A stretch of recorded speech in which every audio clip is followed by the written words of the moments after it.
Disclaimer: the information contained in this production should not be used as a substitute for the advice of an appropriately qualified and licensed professional. The information provided is for informational and entertainment purposes only. Hello, and welcome back to episode 4 of Ask Sue and Kate, where we encourage our listeners and viewers. We are on Spotify, by the way. We are encouraging you guys to write into us and ask us any question that you have that you might want answered, and we do keep it anonymous. So if you have questions, the email will be in the description listed below. We are excited to be here. Yes, we are. Just always a good time with mom. And daughter. Yes. But thank you guys so much for supporting us by subscribing to the channel. And we do see all the comments and the thumbs up and things like that. So thank you guys for that. Yes, thank you for that. Okay, we are going to get into it. We have a couple questions that were asked, and we didn't get to them from the last, I think the first episode, actually. I'm going to kick it off with this question that was left actually in the comment section. It wasn't an email. I am 73. I was recently in a car accident, which was not my fault. However, now I am afraid of driving. Now I am trying to live without driving out here in California. I cannot walk without a cane because I also have vertigo and multiple sclerosis.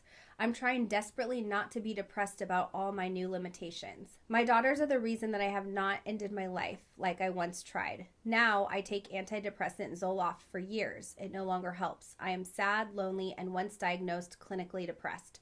Sadly, my daughters live far away. What do you recommend? I feel old and worthless. That's a really sad. It's so sad. It is so sad and absolutely understandable because I think health issues are, especially if you're healthy early in your younger years and then you have some setbacks as you get a little bit older, I think it's uncomfortable, it's surprising, and I know I would be mad at myself. It's like when my car breaks down, say, "Oh, you breaks down. I took care of you. Why did you break down?" And I feel like sometimes we feel like that about our bodies. Is that why are you doing this to me? I've been really good to you. And so I echo what Kate said. I'm so sorry that you are experiencing these health issues, and not being able to drive in California is very difficult. However, depending on where you live, we have a lot of resources, especially for seniors, for getting places, depending on where you live. So you might want to see if there are senior mobility vans that you might call on. The other thing that I would say in terms of, thank you for being alive. The universe is happy that you're still here. And I'm certain your daughters are really happy that you're still here. So thank you for that. And in terms of loneliness, when we went through the whole COVID thing, there was a bunch of research that was done on loneliness and how devastating it is. And so that's kind of what I hear that's going on with you. You're feeling isolated and alone. And so for you, it's going to take some energy that maybe you don't feel like you have right now to find some resources. There are generally senior centers. We have several in our area that are awesome in terms of connecting with people, having things to do during the day. And again, those vans will get you there. Your body is struggling and you do everything that you can. All the things that your doctors are telling you, do those things. I know, to certainly not push it so that you are endangering yourself, but to do as much as you can to stay on top of your health issues. So I think that these are real, these are hard. Thank you so much for writing about it, because I think just saying that stuff sometimes helps you feel like you're empowered just a little bit, that you can ask what else is out there. So I guess the steps that I would say for you are to see if you can find some ride shares.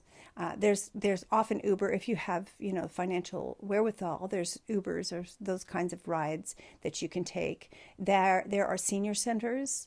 There are a lot of, if you belong to AARP, There's a whole bunch of stuff on the AARP website for seniors. So you might want to look at that and see if there are things in your area that you can participate in, or even remotely, that you could do with AARP. So as I said, it's going to take some energy to do some research, and I think it's worth it. She said that she had gotten into an accident and now she's fearful of driving. Yeah.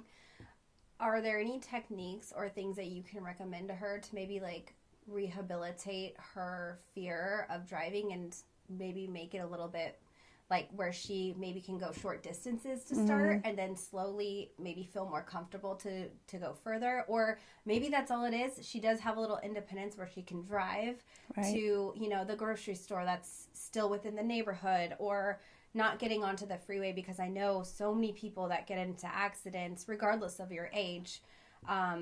It's very scary to get back in the car. And I don't even think driving, of course, like being scared, because I got into an accident and it was very minor, but I was afraid to drive for a long time.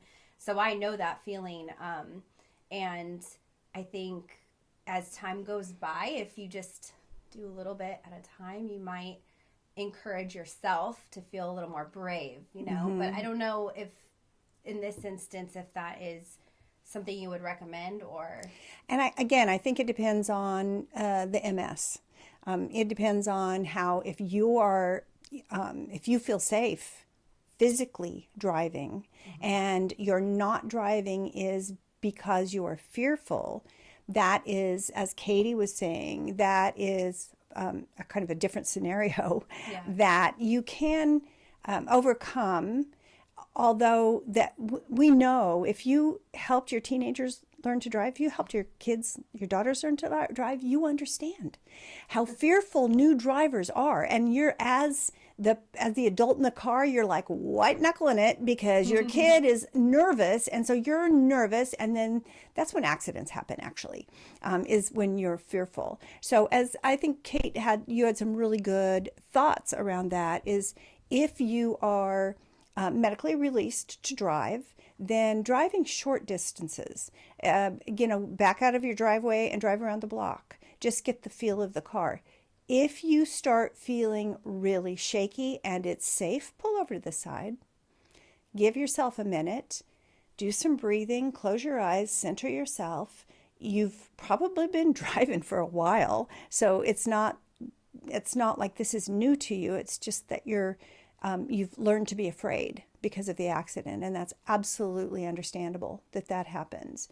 So if you are medically released to drive, then I think getting behind the wheel, as you said, it gives you this independence. Yeah. I mean, that's one of the things seniors are the most fearful of, and that's losing their right to drive. So those are some ideas that may help you get back in the saddle, or if you're not going to drive anymore, there's still things that you can do. Being lonely is awful. yeah, So find, find some courage to Google your senior centers in your area, or even look at AARP if you belong to AARP. And if you don't, because it's wonderful. It's a wonderful organization. I was actually thinking that too, because I feel like there's two different big issues within this question. And, the loneliness is, I feel like, more difficult than the driving thing, just because the driving, you still have these solutions where you can, like you said, you can do a rideshare program or call an Uber, or, find a neighbor that might be able to take you to the grocery store.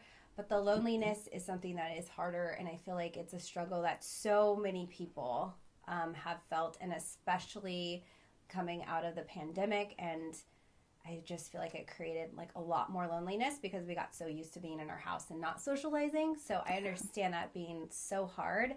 But I do agree, like the senior centers, a community center, even, like they have so many great classes that you can take. Yes. And maybe community colleges. I'm sorry to interrupt yeah. you, but community colleges also There was another thing I was thinking of. I sparked your memory. Yeah, you did. You did. Thank you. And I had to interrupt you because I would have forgotten to say that. But yeah, community colleges have an array. Again, if you have one near you, they have an array of classes that are specific for the retired population. Yeah. I just think it's so fun to, in general, learn new skills. And like, even if it's quirky skills, because I think we're going on a cruise in the summer and there's a glass blowing class. Glass blowing. And my sister-in-law discovered this class and now I'm like excited to do it because I'm like, wow, that's a really unique, interesting thing to learn. And obviously we're not going to be perfect at it, but it's fun. And then you do tend to socialize with people, especially if you're going to a class that's like an ongoing class. If you go to painting class at your community center and you can find a group and then you find somebody that's painting something that you really enjoy or unique to you and you can strike up a conversation. It might not be the first class, but maybe, 2 or 3 classes you get brave and you start talking to people and then you can find friends that way. So I do think that the best thing to, help the loneliness is unfortunately getting out there. And I think to piggyback on that, exactly what you were saying is a hobby. And and that doesn't help with the loneliness necessarily, but it sure helps time go by.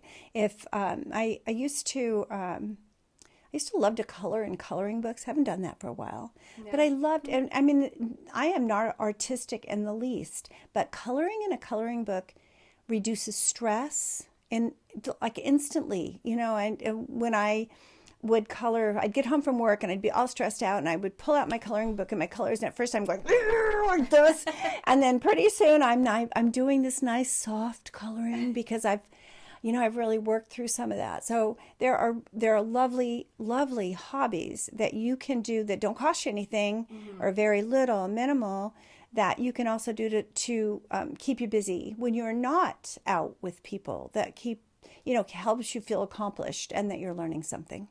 I'm wondering too, now that you're saying coloring, do they still do pen pals? Like, does that exist? That should. Because if you feel like you're, wanting to write a letter, I love getting letters in the mail. And I think, if you could maybe find a pen pal across the world and you guys could just write each other letters, every couple weeks, that'd be fun. I bet there's an organization. There probably is. That hooks people up. Them to inmates, actually. Oh, you could. Yeah. And so that's a great idea, Kate. Thanks. Because, by extension, you are, and we have stopped writing letters, and it's so sad. I go to my mailbox and I get, I don't even get bills anymore because everything's online. Yeah. But yeah, that's a great idea. Oh, I might do that. Well, I think because if you are pen paling with somebody else, you might be curing their loneliness too. So, you're like helping somebody else out while you're helping yourself. So it's maybe a good starting point also. And it's risk-free other than the stamp that you're paying for in the envelopes. And what I will tell you, once you have done some of these things, because I know you're gonna, is that your daughters are going to feel relieved. Because you're going to sound happier. You're going to sound more fulfilled. You're going to sound less dependent on them. And they're going to be so happy for you. So just maybe do one of the things we suggested, or 2. Yeah. All right. Well, we are going to move on to another question. The next question is another one in the comments section. So this person asked, I literally heard something that made me think recently. Your secrets define you. Wonder what your thoughts are on that. It's an interesting question. It is. That's a question. I know. Because it depends on your secrets, I guess, right? Yeah. Like how they define you. Yeah. And how many you have. This is, again, very situational, I think, because some secrets are really important to keep because there are things that that could really hurt another person. It's not even necessarily a secret. It's just something that you don't want to divulge because what's the point?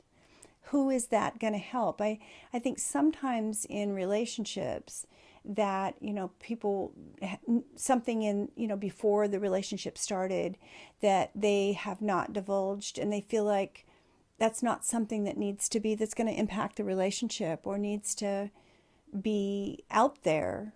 And so I don't think secrets are always bad. I think sometimes it makes sense to hold some of what you know back. I was just going to say, I feel like every single person on this planet has secrets, whether or not they're big or the smallest secret, like, I forgot to put deodorant on today and I'm not telling anybody. Like, why would you, right? Like, and there's always these little thoughts going on in our head all the time. And I feel like you said, there's so many things that don't need to be said, but there's also like secrets that are personal to us. Mm-hmm. And as an individual person, like, you don't have to share every single thought and every single thing that you have done when nobody's around. Like, that seems... Mm-hmm.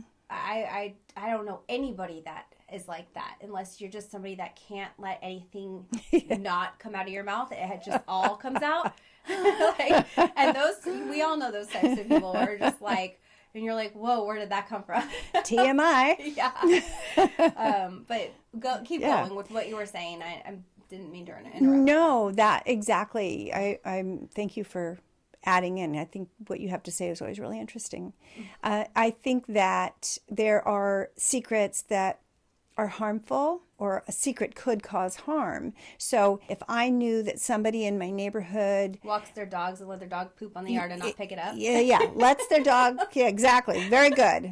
As I'm looking at my yard with poop on it, that a secret that I want to keep because I want to protect that dog walker because I really like that person. And even though I don't like that they're letting their dog poop on my neighbor's lawn, I'm not going to out them for doing that, but I probably would, because you need to pick up after your dogs.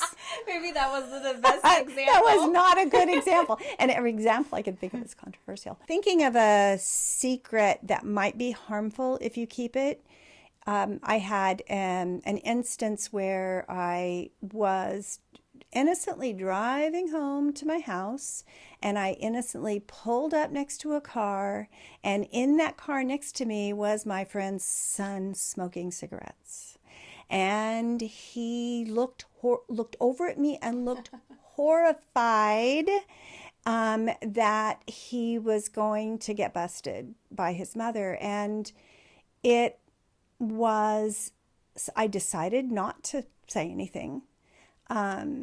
But that's a tough one, because that's his health. And, I don't know if I did the right thing or not, but I felt like it felt worse to me to tell on him. It felt like tattling to me. Mm-hmm. And it was like he was 17 or 18 years old. He wasn't 12. If he was 12, I would have called his mother right then.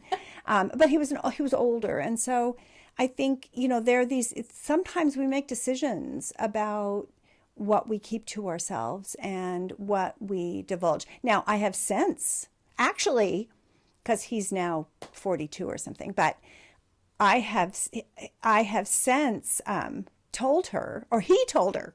He actually told her. That's what I was going to say. Yeah. Probably he would have told her eventually. He did because he thought I told her. Exactly. Yeah. And that's what I was like, probably in my head when you were saying that, I was like, you probably don't even need to say anything because he already thought he got busted. Yeah. And so he's going to come clean because he doesn't want somebody else to say it. But that's really a funny story. Yeah.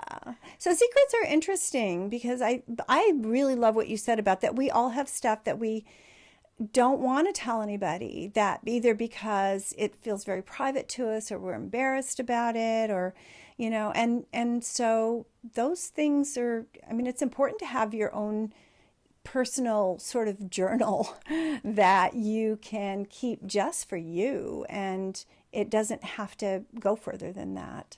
Yeah, I agree. And so bringing it back to the question of do the secrets define us? In my opinion, I think they are such a small part of our thoughts and our life. For me personally, I'm not a big secret keeper, but I do have things that I think about, like you said, that would be like hurtful to say, or not necessary at all. Yeah. Sometimes it's just easier to bite your tongue. And I think in the age of the internet where comment sections are running rampant with just everybody's thoughts about everything, and oftentimes it's extremely rude comments to people, especially celebrities. They get terrible things said to them.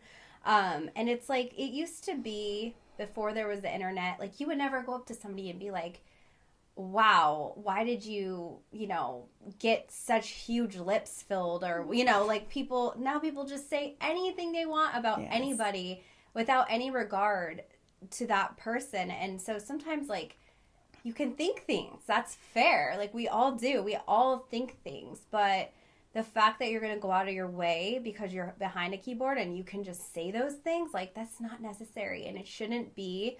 Like, keep those secrets to yourself, like, you can think them, but it's not going to make you feel better at the end of the day by commenting on somebody else or saying something that just could easily be just held into your head. Yeah. But I was going to say, I don't personally believe secrets define who I am, because I feel like who I am is generally the way I am and how I talk and who I talk and associate with. And all of that is really what makes up me and who my character is, I guess. I can't really think of a secret on the top of my head that defines who I am, because I don't have any great secrets that I've had to keep and that be a part of who I am and had to keep that away from people.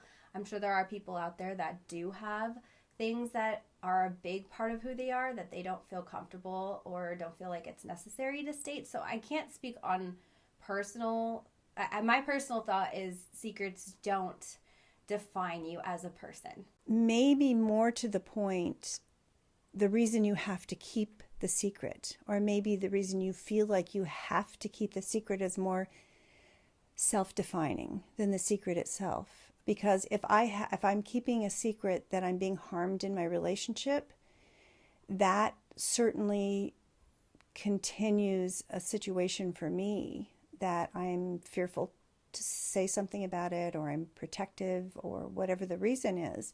Again, I think there's so many different ways to look at this. I think it probably can define you. Mm-hmm. I think it doesn't define me either. I don't think I have that many secrets. There were things that my mom died never knowing. And I won't even say it out loud when I'm talking to her when she's not here, because I don't want her to know. But well, that's true. I think for a lot of parents, you don't tell your kids everything, and as a parent, you don't tell your kids everything. You also don't tell your parents everything either, because no, you have your own things that you just keep to yourself, or just certain people know, and nobody else has to. So again, I think it depends on the situation. I think secrets can define you. I do believe that that's probably true. I also believe that they don't necessarily define you. So there's a non-answer for you. Yeah, it's an interesting question, and it really does, when you start to think about it and talk about it, it's kind of a hard one to wrap your head around, because there's a lot of different nuances that can go into this, and it just, I think, very much depends on each individual person. Yeah. Because, like, I want to just real quickly go back to what you're saying about somebody that's in a abusive relationship. That's not necessarily a secret that they're creating to hold on to. It's a secret that is being forced on them. Yes. And I know that's a choice, but also to feel safe, sometimes you don't necessarily feel like you can tell somebody that. Well, sometimes it's not safe to tell. Right. Especially when kids are involved and there's threats to hurt your children and things. So I think, I mean, again, like, as you said, it's really nuanced. There are so many ways to look at it, but I appreciate the question. Thank you. Because do you see steaming coming out of our ears? Because we're really thinking through this particular thing. Yeah. And so I guess I would kind of wonder what you're thinking on that, and I would love to know what you think about this situation or this topic. So there was actually somebody that wrote in an email, and they didn't really want their question to be said. So I'm not really going to touch on the exact question, but in part of this, this person was talking about loss of an animal. And this is something that both my mom and I have gone through multiple times in our life because we're big animal people, and loss of a pet is so, so, so difficult. I think so many people go through a lot of emotions when they lose a pet, and it's not talked about as much. For some reason, there seems to be less compassion over the loss of a pet. And I know so many people that either choose not to have children or can't have children, and pets are their children. Yes. And for me, I even call my pets my kids too. So I think it's a discussion that is important, and maybe you have some coping mechanisms or something that you can say to put our hearts at ease when we lose an animal, because it's really hard. It's terrible. It's we have had 4 dogs in our marriage while we were married, and every time we would lose a dog, because we ultimately generally outlive our animals, every time it's like, I'm never doing that again. I can't take it. My heart can't take it. And how after you have lost your pet, you see them out of the corner of your eye, or you hear them, or you see something that reminds you of them. And the mourning process is long, it's arduous, because they're with us all the time. Mm-hmm. You go to work and you come home, and that the only person that's really happy to see is your dog. Yeah, cats true. are a little less happy to see you unless they want you to feed them. Yeah. But there's still, these are, Katie had pet rats when she was young, and you had 3 or 4. Oh, I had a lot more than that. Remember, I had the 2 babies that didn't make it very long. Oh, that's that was right. Horrible. But I want to say maybe 6 or 8 total. Oh, wow. But, I didn't remember yet. But I had pet rats when I was young. Mm-hmm. And so I know that creeps some people out, but they're wonderful pets. They're very smart. They're very clean. They're very loving, actually. So, but every time Katie would lose a pet, we would have to go through, a lot of tears and a lot of holding and a lot of hugging, and why could this happen? Why did they die? And when you're little or younger, it's really hard to explain, the death of a pet. So as an adult, I think our coping mechanisms are really kind of limited. We still have our last dog died almost 2 years ago. We have her collar, and just the other day, I saw a rug in the house, and I thought it was Belle. Aww. And this is almost 2 years later. So it's tough. It's tough. And then people will say, and this works for some, this does not work for me, just get another one. No, that's not I cannot replace that animal. I can get when I'm ready, because I think we're ready. I think we'll get another dog here soon. It's been almost 2 years, but for some people that works right away. For one of the things that works actually is if you have an older dog or cat or rat or whatever, and that they're ill, or even if they're not ill, but you've got a 12-year-old larger dog, and that they're they're getting old. Some people will get a second pet right then. Right. So that, while the other one's still, and sometimes that keeps the older pet young, because they have somebody to play with. And then the loss isn't as ginormous. It's still enormous, but it's not as ginormous, because you have this other pet that then you have to help them through their grief process. That's true. Because their friend is no longer there. But I think, acknowledging that it's terribly sad, and that you get to mourn, as we would say with people, you get to mourn the way you mourn, you get to grieve the way you grieve. And if that means that it takes you a while to be able to get to sleep at night, because they usually sleep with you, then maybe you add a pillow to your bed and hug it.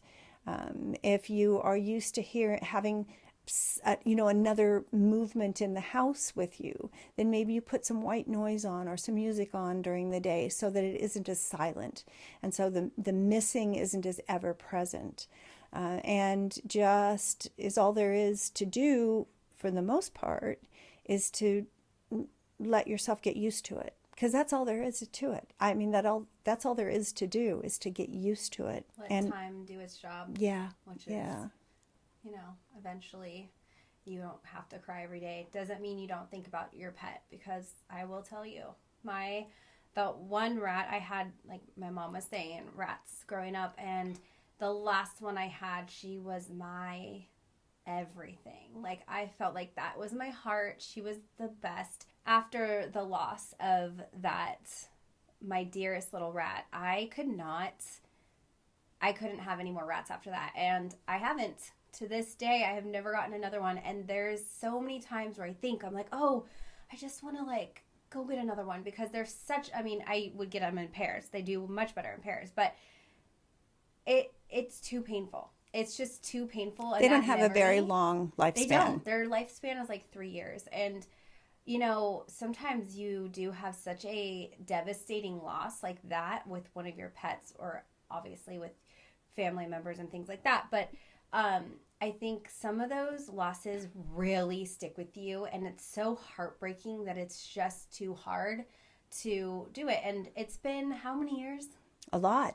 Like 15 years, maybe? Yeah, maybe probably. Even longer, Longer, 20. probably. And it's just like, no, I just can't. Even after 20 years, I just remember that pain, and I just can't do it. But yeah, I think any loss of a pet is really, really difficult, and you just have to give yourself time.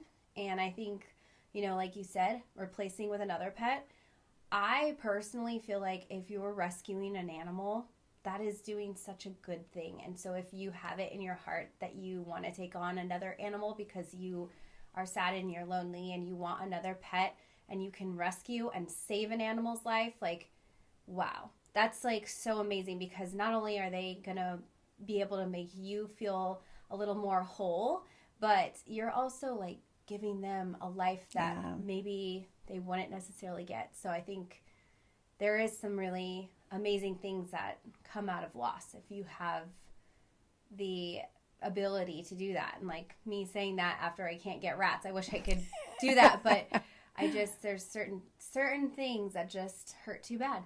So yeah, that's it. Point well taken. And I think the rescue thing, absolutely ditto. Rescue. Yes, rescue. So we let us give condolences to you who have lost pets, and it eventually it does get better just from time, but it's hard. It's very hard. So thanks for writing in and asking, because I don't think pets are talked about it very often. I don't think so. I think you're right. That was a nice little pivot into some human emotion from an animal, which is interesting. So, but that's this week's video. We got to answer some questions that were kind of all different and unique, and got us thinking. So thanks for turning our brains on, helping us think about things we probably don't think about normally. It's always good having your brain turned on. We just want to thank you guys again for tuning in, watching our video, subscribing, giving thumbs up, and of course, if you have a question or you have anything you want to add, ask us anything. We are available. Just click on the email in the description below, and we will talk about it. Thank you. Thanks. See you in the next video. Bye. Bye.